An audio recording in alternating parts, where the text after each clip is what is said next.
Halo teman-teman, ketemu lagi dengan saya Coach Cece. Nah, hari ini kita akan membahas nih materi yang cukup menarik banget karena pertanyaan ini sering banget ditanyakan juga. Jadi, aku mau investasi nih, tapi nggak ada uangnya. Terus solusinya gimana? Nah, kita akan bahas di sini. Sebelum kita mulai, jangan lupa klik subscribe dulu untuk dapat video-video keren-keren selanjutnya dan juga like dan share kalau memang video ini nanti bermanfaat. Nah, perlu teman-teman tahu bahwa pada dasarnya investasi di produk keuangan itu pastinya butuh modal uang. Jadi nggak bisa kalau kita mau investasi di produk keuangan tapi nggak ada modalnya. Nah, tapi tenang aja, ada solusinya nih. Ada nggak nih kira-kira investasi yang nggak pakai modal uang? Jawabannya ada. Apa aja sih? Investasi yang nggak butuh modal uang itu ya bukan produk keuangan. Contohnya soft skill. Tahu ya apa itu soft skill? Seperti attitude atau sikap kita, yang sikap baik, lalu perilaku menyenangkan, murah senyum nih kayak gini, jujur, bisa diandalkan. Lalu mindset juga penting banget. Mindset yang selalu positif, optimis, terbuka, dan mau belajar. Dan juga nggak lupa hard skill. Nah, jadi teman-teman kalau memang kita belum punya uangnya untuk investasi di produk keuangan, yuk mending kita fokus tingkatkan dulu soft skill kita. Jadi kita belajar gimana sih sikap yang baik itu gimana. Lalu kita harus jadi orang yang jujur, yang bisa diandalkan, orangnya juga optimis, bersifat positif, menyenangkan buat sekitar, dan belajar hard skill sesuai dengan bidang kita masing-masing yang sedang kita jalani, yang kita sukai, dan yang bisa menghasilkan buat kita. Semua dari kita pastinya bekerja ya untuk mengumpulkan uang. Nah, sebenarnya ada dua cara untuk meningkatkan penghasilan kita atau biar kita bisa dapat uang yang lebih banyak. Pertama dengan cara vertikal, kedua dengan cara horizontal. Jadi pertanyaan seperti ini ya. Nah, keterangan yang lebih lanjut seperti ini teman-teman. Kalau vertikal artinya kan ke atas ya. Jadi kita harus upgrade skill. Tujuannya apa? Supaya kita mendapatkan bayaran yang lebih mahal. Jadi kita harus belajar lebih banyak lagi supaya kita bisa dihargai lebih mahal di bidang kita. Apapun bidang kita saat ini ya, tidak jadi masalah. Kita ambil contoh nih, kasus misalnya seorang chef namanya Koko. Saat ini dia bekerja di warung steak lokal. Jadi dia sebagai chef ya di warung steak lokal yang biasa yang ada di kota-kota kita gitu misalnya. Kira-kira dengan status dia sekarang sebagai chef di warung steak, supaya dia bisa dibayar lebih mahal lagi, caranya gimana teman-teman? Ada banyak cara ya. Salah satunya dia memperdalam skill di bidang masakan western. Jadi dia ingin ambil sertifikasi, entah itu kursus atau mungkin kuliah lagi di bidangnya khusus western. Jadi dia ingin menjadi chef yang terbaik untuk masakan western. Nah, akhirnya karena dia sudah mempunyai sertifikasi di bidang food western tadi, makanya dia akhirnya bisa naik pangkat bekerja di hotel bintang 5, bukan hanya di steak lokal. Nah, karena dia bekerja di hotel bintang 5 sudah pasti gajinya lebih tinggi. Nah, itu adalah contoh yang vertikal. Tinggal teman-teman nanti disesuaikan dengan bidang masing-masing ya. Misalnya ada yang kerja di kantor atau ada yang usaha sendiri, kira-kira apa sih yang bisa kita tingkatkan supaya kita itu dibayarnya lebih tinggi.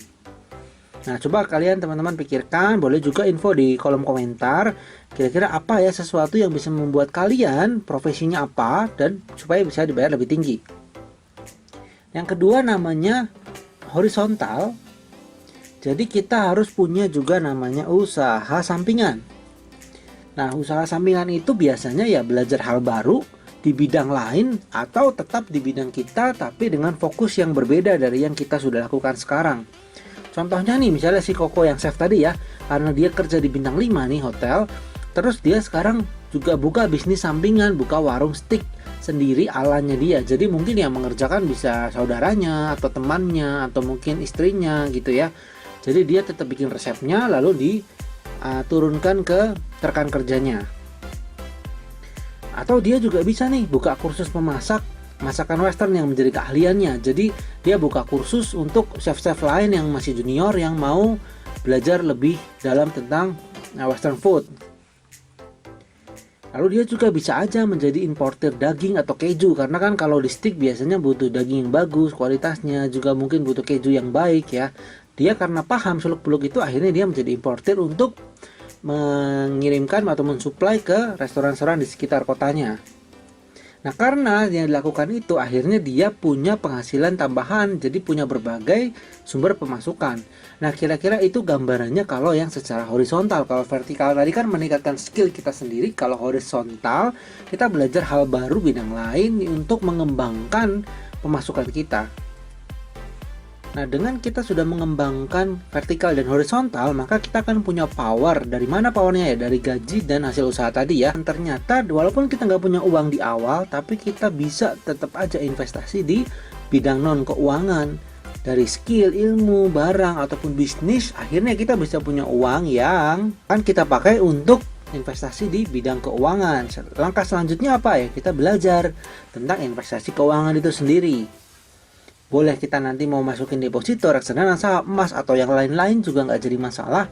Yang penting adalah tentukan tujuan keuangan kita. Kita investasi itu buat apa sih? Lalu kita mulailah langkah pertama kita untuk investasi keuangan. Nah, cuma teman-teman nih ada suatu saran yang penting banget sebenarnya dan jangan sampai kelewat ya. Kita ini saat ini kan bekerja untuk aktif income yang pasti dari gaji kita. Nah, uang yang kita dapat dari aktif income itu usahakanlah biarkan mereka bekerja sendiri untuk kita. Jadi, itulah tujuan investasi keuangan. Jangan sampai akhirnya kita malah yang jadi meninggalkan pekerjaan utama kita hanya karena memantau investasi terus-menerus, misalnya tidak tenang.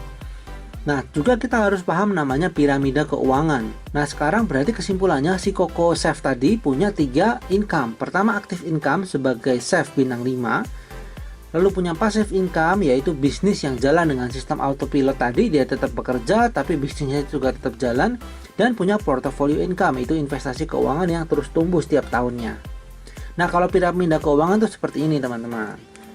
Oke, saya akan jelaskan secara sekilas ya. Jadi di paling bawah ini syarat utama yang harus kita penuhi dulu. Itu cash flow. Cash flow adalah gaji tadi, hasil usaha. Jadi harus ada uang yang masuk atau income ya. Setelah income-nya itu masuk, kita poskan ke dana darurat dulu.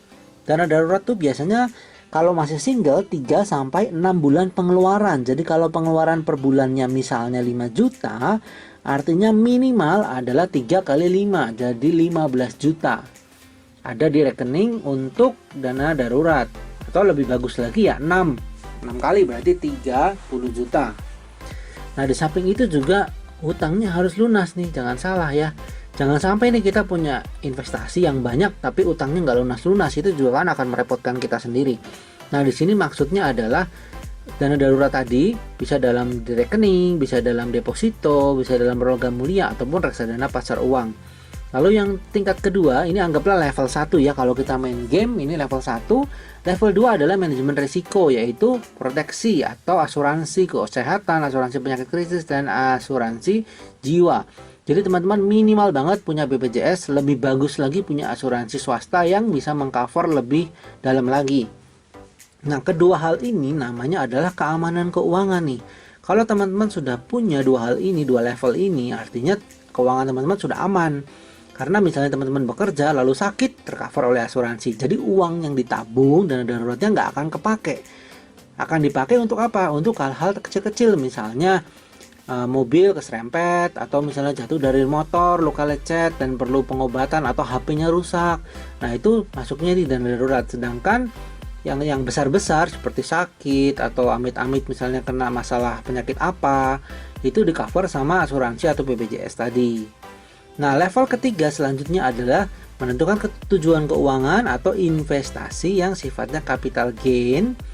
Jadi ini tadi di instrumen investasi keuangan ya.